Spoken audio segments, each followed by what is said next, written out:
Саламатсыздарбы, урматтуу телегөрүүчүлөр. Эфирде Галстуксуз маек көрсөтүүсүнүн кезектеги чыгарылышы. Бүгүнкү программанын мейманы калемгер Борбордук Азия университетинин коомчулук менен байланыштар боюнча өкүлү, Береке кайрымдуулук фондусунун башчысы Чымырбаев Акылбек Кусейнович. Бүгүнкү маекке кош келипсиз. Рахмат. Ушул артка карап, бир жаштыгыңызга, студенттик куракка, окуучулук мезгилге кайрылганда, мен сизди ошол окуучулук мезгилиңизден бери билем, ушул калемгер катары калк арасында таанылып келесиз. Анан бүгүнкү программаны ушул ыр саптар менен ачсак. Чоң рахмат. Гүлдөрдүн романсы. Гүлдөр күтөт, таңды күсөп үргүлөп, шүйдүрүмгө чайынышып үлбүрөп, ыр илхамын ыры болосо жараткан, сезимдердин сересиндей үлбүрөк. Асман ачык, жылдыздарды тагынган, ажайып бир ырлар чыгат жазылган, армандарды катка төгүп шолоктоп, айлуу кештин нурларына малынган. Кирсиз экен кирпиктерден аккан жаш, кимдер билет нени көрүп каткан баш, жаштык деген коштошпостон узаган, учурашпай кирип келди шашкан жаш. Топту жарган, шайры болгон укмушта, топ таштардай тоголондук турмушта, тоо гүлүндөй шамалдарга бой керип, ток пейил бир мүнөз күттүк учурда. Жаштык кезде канча жолу жаңылдык, капилеттен далай шорго кабылдык, миң жоготуп канча таптык бакытты, тагдырга биз жаш баладай таарындык. Гүлдөр күтөт, күдөр үзбөй таңдарды, күлгүн жашты сагынбаган жан барбы, карагаттай көздөр гана карабайт, аягыла түн күзөткөн жандарды. Сиз үчүн деги эле ушул чыгармачылык, ушул табияттан берилген шыкпы же ушул айылына чөйрөнүн таасири болду, жан дүйнөңүздө толгон букту балким ушул чыгармачылык аркылуу чыгарасызбы?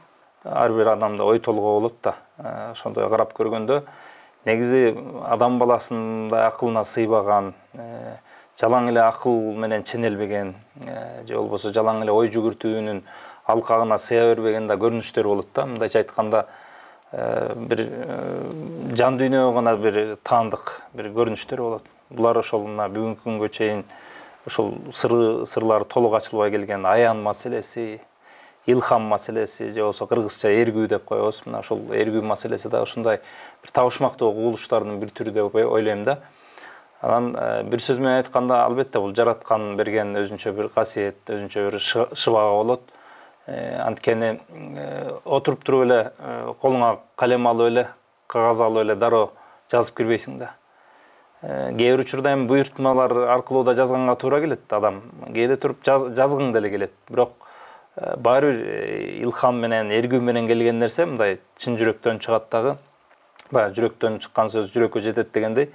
Ошол айтылган ыр болобу, ошол бир көркөм сөз өнөрү болобу, ошол башка бир адамдын жүрөгүнө да мындай жакшы жетет да.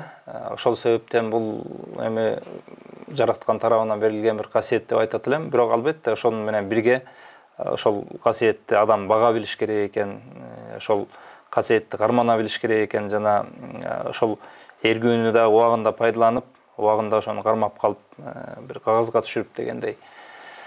Анан албетте андан кийин бир көркөм сөздүн да өзүнүн бир өнөр канасы болот эмеспи? Ошол көркөм сөздүн өнөр канасына салып, анан кесибибиз бир чети филолог болгондон кийин тилчи катардагы ошол сөздөрдү кайра бир кынактап, өзүнүн бир ордуна коюп, ушундай бир иштеп чыкканга да туура келет да. Бул эми баштан аяк өзүнчө бир татаал чыгармачылык, анан көп мээнетти талап кылган бир процесс деп койсок болот да. Ишенсеңиз, бир 4-5 жылдан бери 1-2 сабын гана жазып коюп, ошол бойдон жазылбай жүрүп, анан кийин 4-5 жылдан кийин ошол улантылып аягына чыккан ырлар болот да. Мен бул эми чыгармачылык ушундай бир кызыктуу кубулуш экен да. Ырда жазып, анан ошол эле учурда ой толгоолорду, аңгемелерди жазып келесиз. Анан ошол мезгилде ушул кайсынысына көбүрөөк ыктап атасыз? Балким экөөнү тең алып жүрөсүз. Мектептен баягы көбүрөөк макалаларды жазып, кара сөз түрүндөгү өнөргө көбүрөөк кайрылчу элем. Анан кийинчерээк поэзияга ыктап кетип, анан азыр кайрадан кара сөз өнөрүнүн үстүндө иштеп жаткан убагым. Балким келечекте бир драмалык чыгармалар жазуу дагы ошондой дагы пландарыбыз, мүдөбүз бар да. Бирок мен ойлойм да бул баягы балалык кезде ошол чыгармачылыктын үрөөнү ошол балалык кезде калыптанат экен да. Анан мен тай ата тайнемдин колунда өстүм, анан тайнем дагы, тайжем дагы мындай сөзмөр адамдар эле. Алар бир дем менен отуруп калың том болгон ушундай романдарды окуп коет эле. Анан окуп эле тим болбостон ошол окуган романдарды мындай бири-бири менен талкуулайт эле. Тайнем менен тайжем талкуулайт эле. Ал кезде мен баламмын, анан ошол баягы куйма кулак болуп алардын айткан сөзүн угуп, ар бир баягы китепти талкуулаган учурларды эшите отуруп, ошону жан дүйнөгө кабыл алып, өзүнчө бир уютка болуп берет экен да ошол нерселер. Анан анткени могу алтын балалыктагы алтындай болгон сезимдерди кийин адам баласында жоготуп коет экен да. Анткени бала кезде бийик максаттарды, анан мындай бир көккө жеткен бир кыялдардын үстүндө жашайсың да. Анан бара баягы супсак турмуштун баягы өйдө ылдый адамды баягы жан дүйнөсүн чарчатат окшойт. Анан бир четтен биз жасалмалуулукка, адам баласы мындай жасалмалуулукка көбүрөөк ыктай баштайт экен дагы. Бала кездеги баягы бала кыял нерселердин баардыгы арткы планга сүрүлө берет да. Бирок баардык эле адамдарда андай эмес. Көбүнчө чыгармачыл адамдарда ошонун баардыгы жан дүйнөгө бир топтоло берет да, анан бир жанар тоо сыяктуу ушул мезгил менен жана сиз өзүңүз суроо бергендей, ошол жанар тоодой атылып чыккан учур болот. Бул ошол жана эргүү келген мезгил да. Анан ошол себептен жана жогоруда айтылгандай, ошо мындайча айтканда, ошо тайнемдин мектеби дагы өзүнүн таасирин берсе керек. Көп суроо берет элем. Азыр деле ошол адатым кылган жок, мындай бир белгилүү бир инсандар менен отуруп калганда дагы алар менен жолуккан учурларда дайыма көп суроолор пайда болот да. Анан акыркы мезгилде ошол баягы философиялык ойлордун камтылышы, ошол негизи эми 40 жаштан өткөндөн кийин адам мындай турмушка сергек карап, баягы жет өлчөп бир кесип дейбиз го. Ар бир сөздү керек болсо, ар бир чечимди чыгарарда мындай терең ойлонуп иш кылат да. Ошого аракет кылат. Эми дайыма эле ойдогудай боло бербейт, бирок ошончо дагы анан турмуштун ой толгоолору баса баштайт экен да адамды. Жана ошондон улам ошол балким ошол философиялык ой жүгүртүүлөр ошол поэтикалык ырсаптарынан орун алышы мүмкүн да. Ушул ырсаптарыңызда деле ошол маекте деле айтып атасыз да, көбүнчөсү ушул балалыкка бир кусалык бар экен да сиздечи. Ошол балалык мезгилиңизди сагындыңызбы? Сагынсаңыз кимди сагындыңыз? Эмнени, балким ошол мезгил кайра кайтып келсе, эмнени кайталайт элеңиз? Мен кесиптештерим мындай деп мындай сыпатташат да, сен ушундай адамсың, мындай жарым-жартылай чыгармачыл, жарым-жартылай практик депчи. Демек мындай турмушка мындай реалдуу караган адам катары. Анан мен мындай ар бир учурдун негизи өзүнүн бир мындай келкели келип турган мезгил болот да. Анан ар бир мезгилдин өзүнүн рахаты бар экен. Болгону адам баласы мындай деги эле бактылуулук деген эмне деген суроого мындай жооп издегенде, ошол бизде өткөн чак бар, учур чак бар, анан келечек бар да. Анан биз көбүнчө бакытты улам алдыга, мындайча айтканда, келечекке кое берет экенбиз да. Улам келечекке таштай берет экенбиз. Эртең бактылуу болом, бүрсү күнү бактылуу болом деген бир сезимдер менен жашайт экенбиз. Анан бирок мындай кылчайып карай турган болсок, ошол көп бактылуу көз ирмемдердин балалыкта калганын, жаштыкта калганын сезебиз да. Анан бирок биздин трагедиябыз ушул, биз могу учур чактын рахатын сезбей калат экенбиз. Учур чакта биз бактылуу жашабайт экенбиз да. Анан ошон үчүн айласыздан, айла жоктон эле ошол бала кездеги, жаштык кездеги жакшы нерселерди эскерип, анан баягы мен деле башка адамдар сыяктуу эле эли катары эле бизде деле кусалык бар да. Ошол жана жогоруда айтылгандай таза сезимдер, жасалма эмес, мындай нагыз сезимдер болгон үчүн, ууздай болгон сезимдер болгон үчүн ошон үчүн балалыкты жакшы көрөбүз. Андан кийин баягы турмушту көрүп баштагандан кийин, турмуштун ар кандай ысык суугун көргөндөн кийин анан адамдын жан дүйнөсү назик болот да. Анан ошол таза нерсени эңсейт адамчы. Бирок биз ошол учур чактагы нерсени да бир мындай өз максатыбызга пайдаланып кала албай атпайбызбы? Биздин мындай кайгы касиретибиз ушунда да. Ошон үчүн бактылуулук ошол ар бир ошол жашап жаткан ар бир көз ирмемде ошол бактылуулукту таба билгенге, сезе билгенге аракет кылышыбыз керек. Анан эми мен поэтикалык чыгармаларым албетте өтө чектелбейт. Ошол келечекке чакырыктар болушу мүмкүн. Бирок колдон келишинче ушул акыркы 2 жылда деп айтсам жаңылышпайм го, ошол учурчактын бир кадырын билүү, ошол боюнча да бир ырым бар. Учурчакты учтап кал дегенчи. Ошол сыяктуу деги эле ар бир көз ирмемден бакыт таба билиш албетте кыйын нерсе, өтө кыйын нерсе. Бирок аракет кылсак болот да. Адам негизи аракет кылса, мээнет кылса, бардык нерсеге жетсе болот да. Сиз өзүңүздү мындай бактылуумун деп эсептейсиз, анан ошол бактылуулукту сиз учурга бөлүп атасыз да, мезгилге бөлүп атасыз да. Анан ошол мезгилди, бактылуу мезгилди баягы кармап калганга мүмкүнчүлүк болобу?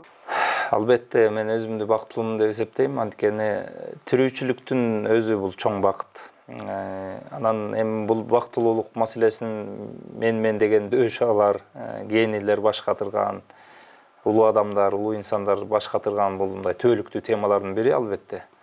Бирок ошо бактылуулук категориясын ар ким өзү ар кандай интерпретация кылат экен да, мындай айтканда ар ким өзүнүн баягы жан дүйнөсүнүн абалына жараша, аң сезим деңгээлине, интеллектуалдык деңгээлине жараша, турмуштан алган тажрыйбасына жараша ар ким өзүнүн мүнөздөмөсүн берет экен, ар ким ар кандай сыпаттайт экен. Бирок бактылуулук ошол акыркы ошо 2 жылдан бери ушул ойдун үстүндө бир ой толгоо кылып, ушундай чыгармачылыкта да ошондой изилдегенге аракет кылып атабыз. Ошол учурчактан бактылуулукту табуу деген маселенин үстүндө аракет кылып атабыз десек болот да. Ошол бактылуумун деп атабыз, бирок ошол бактылуу экениңди далилдеш үчүн ошол азыркы учурда өзүңдүн бактылуу экениңди далилдөө бул өтө кыйын нерсе экен да. Анткени адам жашоосу чын эле ушундай экен да, кечээ, бүгүн, анан эртеңден турат экен. Анан азыр бир аз убакыт өткөндөн кийин, бир нече сааттан кийин бүгүнкү күнүбүз кечеги күнгө айланып атат. Же болбосо бир канча убакыттан кийин эртеңки күн келип атат дегендейчи. Ошон үчүн эми толук мындай бактылуу сезиш кыйын экен. Бирок бир күндүн ичинде эле көп көз ирмемдер болот адамды бактылуулукка билей турган. Ошол чыгармачыл инсандардын көбү, мисалы, ошол чыгармаларында көпчүлүк түрдө ошол сүйүү темасына көбүрөөк басым жасайт да. Сиздин ырларыңызда дагы, ошол ой толголоруңуздарда дагы ушул нерсе көбүрөөк басым жасалган да. Деги эле ошол сүйүүгө кандай сыпаттама бересиз? Адам ошол өзүнүн жаш курагына байланыштуу да ар кандай баа бериши мүмкүн. Мисалы, биз жаш кезде сүйүүгө берген аныктамабыз балким азыр башкача болуп калышы мүмкүн да. Анан көптө негизинен баягы эми жаш кезде, студент кезде, бала кезде ошол сезим темасын ачыктан ачык жазсак керек. Анан бирок акыркы мезгилдерде менин ырларымда мындай подтекст катары эле келет ал. Анткени бул терең сезим, кылдат сезим. Ар бир адамдын өзүнө гана таандык бир мындай жекече көрүнүш. Мындайча айтканда ар бир адамдын өзүнүн жан дүйнөсүнүн дасмиясы, өзүнүн жеке сыры, негизи ошол сүйүүнүн баркы дагы ошол анын мындай жан дүйнөнүн түпкүрүндө калганы менен өлчөнөт болуш керек деп ойлойм да. Албетте бул менин жеке пикирим. Негизи чын-чынына келгенде ошол баягы белгилүү акындар айткандай, негизи сүйүүнү мындай жөн эле бир мындай субай салтаң бир жөн салды эле сөздөр менен айтып болбойт да. Балким поэзиянын тили менен кандай бир деңгээлде ошо аныктама бергенге, түшүндүргөнгө аракет кылса болот. Бирок сүйүү дагы ошол жанагындай бактылуулук категориясы сыяктуу бир түбөлүктүү адамды бир бактылуулукка бөлөй турган негизги бир компоненттердин бири адамдын жашоосундагы. Бирок анын спецификасы ар бир адамга мындай таандык болгон жекече бир мындай көрүнүштөрү, анан өзгөчөлүктөрү бар деп ойлойм да. Өмүр дастаны көөлөгөн көөдөнүңдү көңүлдүн сырын ачсак, түтүндөй уюлгуган жан дүйнө ырын жазсак, араба турмушуңдун аксаган атын байлап, аптыгып балачакка армансыз кайра кайтсак, Кыйчылдап көкірөктөн үшкүрүк эскешиктей, Кудайдын буйрганы табак түп бар кешиктей, баладай тырбалаңдап мээнетти көп тартканда, чорголдор куужугачтай каттыго жетешилбей. Уялап уйкусуз түн, ууртуңда жылмаюулар, китептин бырышындай жүздөгү улгаюулар, өмүрдүн дастанындай өнтөлөп жорго саптар, көлөкө сымалы чейит көрө албас ырсаюулар. Жүрөктөр даркан тала, учуда кыйыры жок, окуучу жасчу барак актай жол чыйыры жок. Ошонтип баштаганбыз жашоону таза бойдон, катага толду дептер тамтаңдап ыйыгы жок. Тагдырды карап турсаң катаал бир мугалимдей, жыгылсаң көк желкеге койгулап жана тилдей, булганып бүт баарысы бир гана үмүт калды, каталар кызыл жаян же суудай кумга сиңбей. Бышкырса таноосунан буу чыккан аргымактай, калемден ыр сабалайт качанкы кеги бардай, жараткан насип кылган тирүүлүк кандай олжо, муштумет түрсүлдөөдө жаша деп жаны калбай. Ыргыржунуңузда канча ырлар жыйнагы бар, кандай китеп чыгара алып атасызбы? Анан деги ошол сиз дагы мен билгенден оюнчулар менен иштешип келесиз да. Ушул боюнча айта кетсеңиз. Ошол Жана алам деген теманы тандап алдым. Ошол Жана алам деген аталыштагы ыр жыйнагы чыккан турат. Буюрса 1000ге жакын ыр бар экен. Ошо бала кезден бери жазып жүргөн ырларды санап көрсөк. Анан негизи арасында бир 10 чакты ырларга дагы оон чыгарылып, же болбосо ошол азыр кээ бир ырларга аранжировка кылып ошонун үстүндө иштеп аткан учур. Жана айтып атасыз, бактылуулуктун бир формасы бул башка адамдарга жардам берүү деп. Анан мен ушул сиздин кайрымдуулук иштериңиз менен да таанышмын да, ошол Береке кайрымдуулук фонду боюнча дагы маалымат бере кетсеңиз да, ал учурда кандай иш алып барып атат, фонд максаты эмне эле?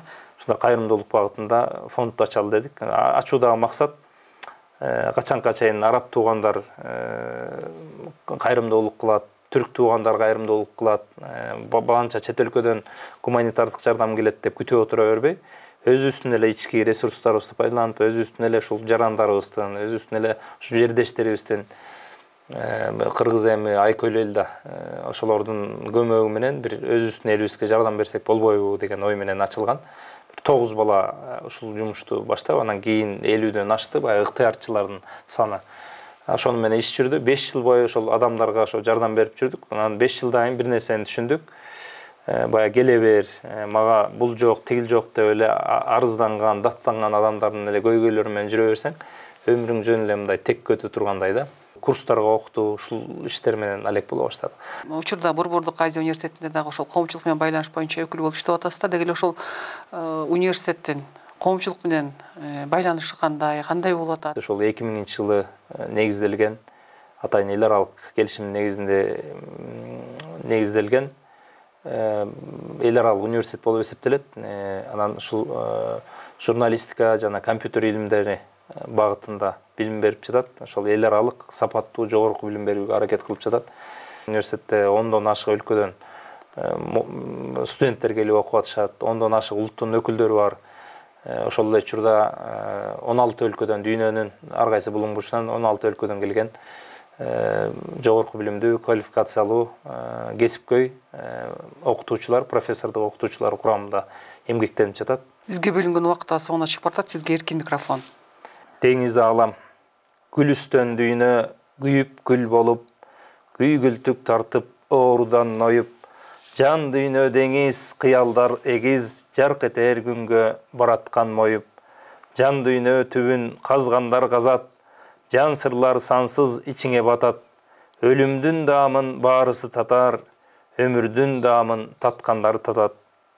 Көгөргөн асман, көңүлүм дастан, көкүрөк китеп көп сырды жазган, көнөргөн кезди көктөйт жаңылап, көгүчкөн сымал өмүр ай шашкан, шооладай жанган, шоокуму чексиз, шоораты анын кылымга бериз. Бизге убакыт бөлүп маек курганыңызга чоң рахмат. Чыгармачылык ийгиликтерди каалайм, бар болуңуз. Чоң рахмат силерге да. Урматтуу телегөрүүчүлөр, сиздер галстуксуз маек көрсөтүүсүнүн кезектеги чыгарылышына ортоктош болдуңуздар. Кайрадан эфир аркылуу амандыкта көрүшөлү. Сак саламатта калыңыздар.